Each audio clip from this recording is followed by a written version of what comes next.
illegal immigration, we bring you to Wisconsin, where the Milwaukee judge, Hannah Dugan, who was convicted of helping an illegal alien evade ICE from her courtroom into the courthouse, got a slap on the wrist, if you could even call it that today. She will avoid prison time, though prosecutors recommended 15 to 21 months behind bars, and has been ordered to pay a $5,100 fine.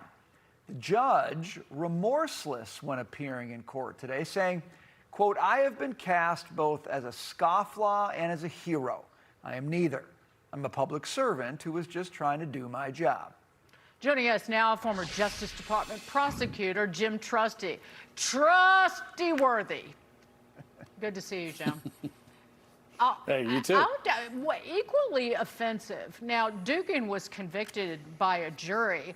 Was the sentencing judge and her comments, because prison time is the recommendation, and she got off with nothing and then went into, well, but Dugan experienced threats. She had to move. This goes above and beyond what people in her circumstances would normally experience.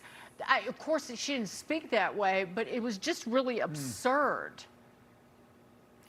Yeah, everything about it. I feel like we're going back to your bovine flatulence story a little bit. Like this is an extension of that. It was so bad. But look, I mean, the bottom line is she shows up in court. She goes to trial, for starters. There was never any remorse. This was somebody who went to trial and had her lawyers say she was a victim of Trump. Okay, so she never expressed remorse. You go back to the original facts.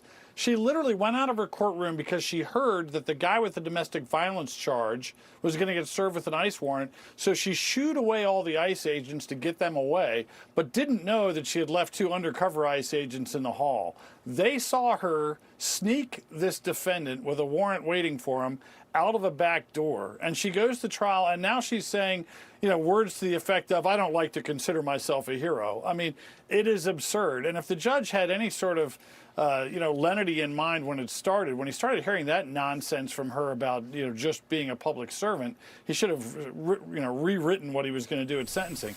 Look, 15 to 21 months is a significant hit for somebody with no criminal record, but she was a judge.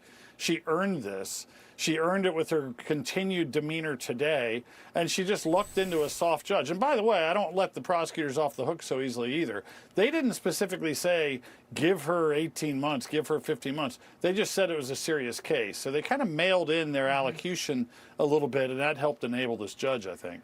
Jim, we got a lot of activist judges around America. They like to intervene on national policy, kind of make policy from the bench. I got to imagine they were watching this case. Maybe they're watching the punishment and they're doing calculations. Do you think it matters? Like, is this a kind of a test case for how the judicial system and judges think about their activism right now? I don't know if it's like a predictor of what's going to happen next, but I think it's kind of a reassuring echo chamber. You know, sometimes judges get what we call robitis. They get that black robe and suddenly they're the smartest person in history. And in this case, it was very politically charged. She made it an issue by taking it upon herself to break federal law in her own courthouse.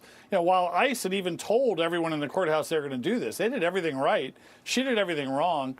So I hate the fact that it's just kind of excused with a small fine. She really got away with a heck of a crime in Wisconsin.